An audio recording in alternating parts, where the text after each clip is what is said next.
how would you deploy the blade with nothing exposed? Well, there's a crossbar lock. I guess we could just pull that back and whip it open and let it fall closed, or we could just use gravity on this freaking blade.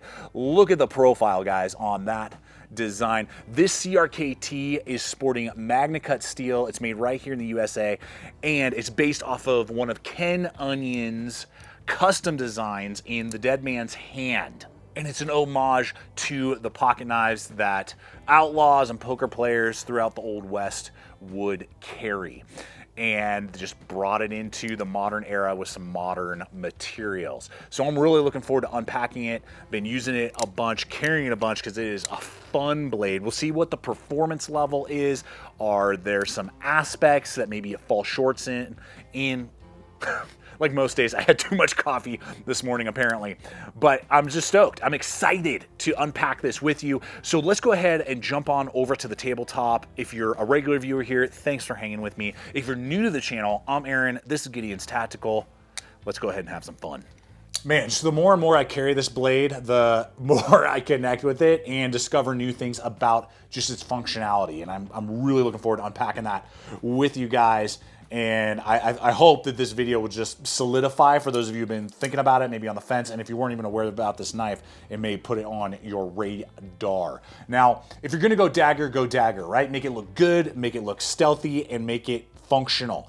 Well, that's what they've done. 4.06, so 4 inches of reach, excellent. If you can carry 4 inches, do it.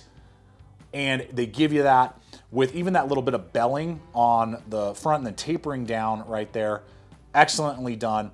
Now, this is a saber grind that splits the blade, and what can tend to happen on a thick stock, because back here it is 0.15, so that is thick. They taper it really quick, but on a dagger style, they aren't always the best at utility. So I was kind of like, all right, is this just gonna like not do anything except for stab?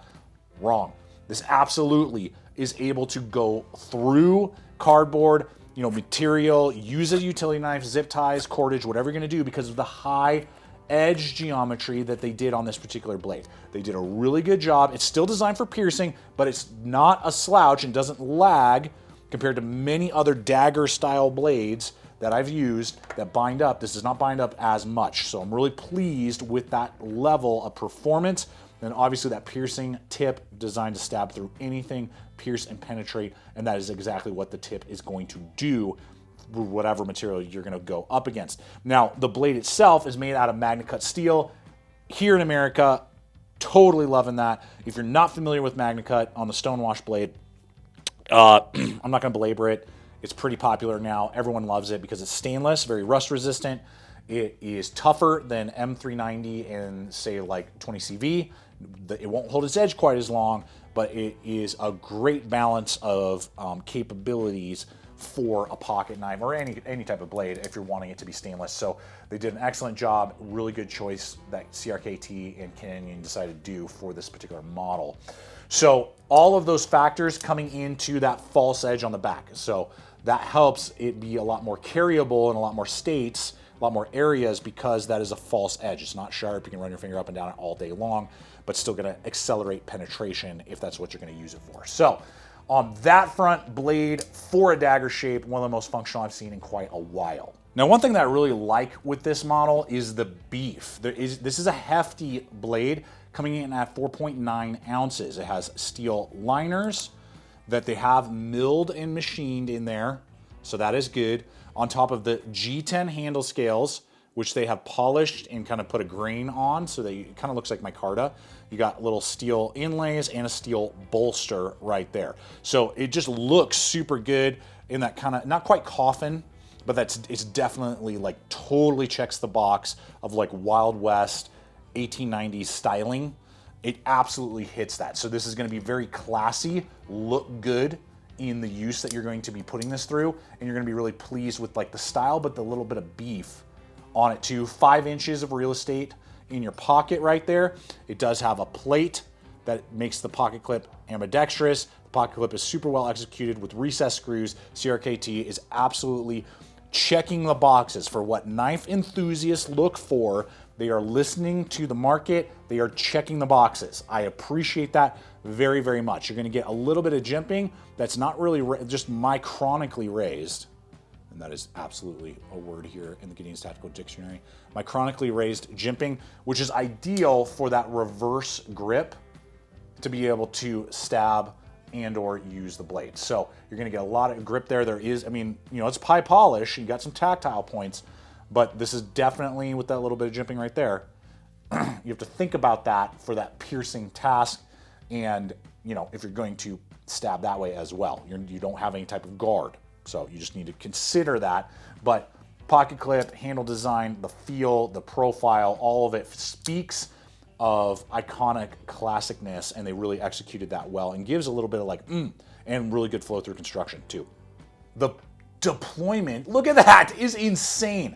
It doesn't state what these are running on, but they have to be caged ball bearings, even though I don't really see when I look down in there. Oh, I kind of see the ball bearings. These are caged ball bearings that like you pull back and it just about coasts. I mean, it's creamy smooth, man.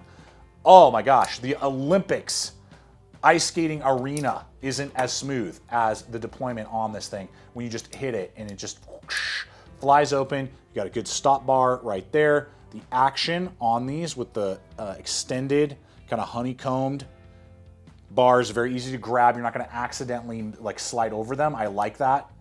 You know, some of them, they recess them so close that it makes it like almost impossible to deploy, and you slide off a lot. This makes it very easy. And because of the weight of the blade, whoosh, you can just flick it open that way. So the detent, I mean, it's pretty loose. That is one thing. The tension is all there with the lock. But I mean, a little wrist flick and you can see it coming out. Now, the good thing is the tip is buried inside there. I am never going to get that up. The blade rides right in there with that. So it has to come out quite far before the blade surpasses. You can see how much of a drop goes in there. And really, the name Redemption is perfect. It really redeems the issue I had with the first series of crossbar locks that they did in partnership with Hogue. Hogue is making this for CRKT, dope. But now that issue is fixed, but remember the first models we got were like so close, and I literally pulled blood. Thankfully that has been fixed. And my model does not have that, the one that they sent me once they realized that that was an issue. So they covered that up, and they've definitely made sure that this one is well buried in there and redeems a lot of those frustrations that I had with that first series that dropped. That was the first crossbar series that they ever did. The distinctive and the definitive, I think, were the model number. So there's that. So either wait or using those crossbars. And it's so cool because I don't think I have another knife that's how you have to deploy it, and there's no thumb studs. You know, all the other knives are going to have something usually sticking out above the handle. So just super, super cool. So what about value? CRKT did hook me up with this model. I appreciate them sending this over to me to start carrying, unpacking. It's such an elegant blade. I'm really glad about this too. For everything we're seeing, $225, I believe, is the standard. Let me double check. Yes, MSRP is $225, so I believe you may be able to score it for a little bit less. Even at $225, Magna Cut, that large a blade, just for some perspective, here is an OTF Magna Cut from Kershaw, you know, double edge. It's much smaller, and it's going to be around that same price.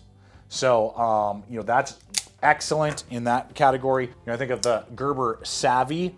Kind of reminds me a little bit of that. I mean, very different, but, you know, like just kind of similar a little bit. 20 CV, excellent steel, no complaints, crossbar, aluminum, $200. You know, I mean, but we're getting Magna Cut here, and this is even bigger blade, and this is like the most buttery smooth thing ever. But the Savvy, you know, just for like perspective on value, is pretty bananas that we're getting this giant, really cool Canadian design blade for $225 MSRP. So I will have links in the description box below, guys, for this model, as well as the competitive options I just ran in there for you, just for you to take a look at. And if you do feel like it's time to pull the trigger, I will have all those links provided for you guys below. Always appreciate when you check out DLT, Blade HQ, Amazon, Smoky Mountain Knife Works, GP Knives. Helps fuel the channel, helps me keep going, helps me keep doing what I'm doing. So if you have enjoyed this video, leave a comment, like, subscribe, become part of the GT crew. Check out the other video popping up. And if you already own this model, how has it been performing for you? I really look forward to hearing your guys' thoughts on the Redemption from CRKT in partnership with canned onion. Until next time, always remember, stay equipped, stay prepared, and I'll see you guys out there.